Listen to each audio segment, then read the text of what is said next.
कहते हैं कि जब किसी पर सियासत का रंग चढ़ता है तो वो सियासी भाषा ही बोलने लगता है। राजनीति को शायद कोई चुनता नहीं है, बल्कि राजनीति वक्त, परिस्थितियों और स्वार्थ के हिसाब से खुद लोगों को चुन लेती है। ये राजनीति ही तो है जिसने कभी समाज सेवी को नेता बना दिया तो कभी फौज के रिटायर्ड जनरल कर्नल को सियासी मैदान में ला खड़ा किया।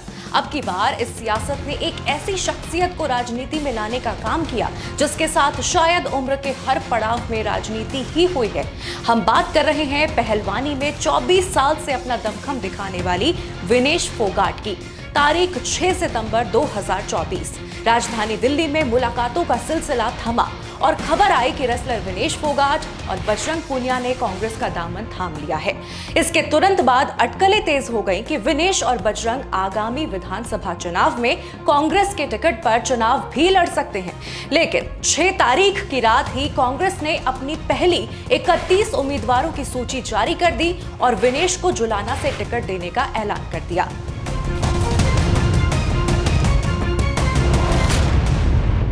एक रेसलर अब अपने दंगल की जगह सियासी अखाड़े में दांवपेच के लिए तैयार है। कांग्रेस से टिकट मिलने के बाद लोगों ने उनकी तारीफ और बुराई दोनों की। वहीं जुलाना से कांग्रेस उम्मीदवार बनते ही कहीं ना कहीं विनेश फोगाट के भी तेवर बदले बदले से दिखे। हाल ही में एक पत्रकार को दिए इंटरव्यू में उन्होंने कई खुलासे किए और बीजेपी, केंद्र सरकार और प्रधानमंत्री पर कई आरोप भी लगाए।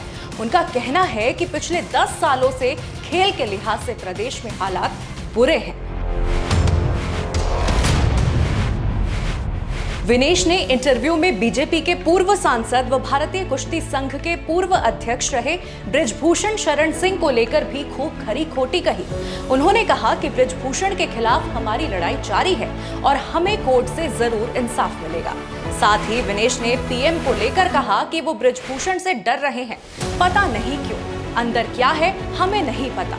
वहीं उन्होंने इंडियन ओलंपिक एसोसिएशन की अध्यक्ष पीटी उषा पर भी आरोप लगाया है कि उन्होंने पेरिस ओलंपिक्स में अयोग्य घोषित होने पर उन्हें सपोर्ट नहीं किया था। विनेश ने अस्पताल में भर्ती होने के दौरान की घटना पर कहा कि वहां भी राजनीति हुई, बिना बताए फोटो खींची जाए और फिर कहा जाए हम साथ में हैं। ऐसे साथ नहीं होता। इसके साथ ही विनेश ने कहा कि अगर सरकार चाहती तो उन्हें ओलंपिक्स में मेडल मिल सकता था, लेकिन पेरिस में भारतीय प्रतिनिधि मंडल ने उनकी कोई मदद नहीं की। हालांकि इन सब के बीच विनेश के ताऊ महावीर फोगाट ने उनके कांग्रेस में शामिल होने पर कहा कि उन्हें अपने ओलंपिक लक्ष्य को हासिल करने पर ध्यान केंद्रित करना चाहिए था और वो उनके राजनीति में शामिल होने के खिलाफ है। ऐसे में सवाल यही है कि क्या विनेश फोगाट का राजनीति में आने का फैसला सही है या फिर उन्हें अभी अपने रेसलिंग के करियर पर ध्यान देना चाहिए था।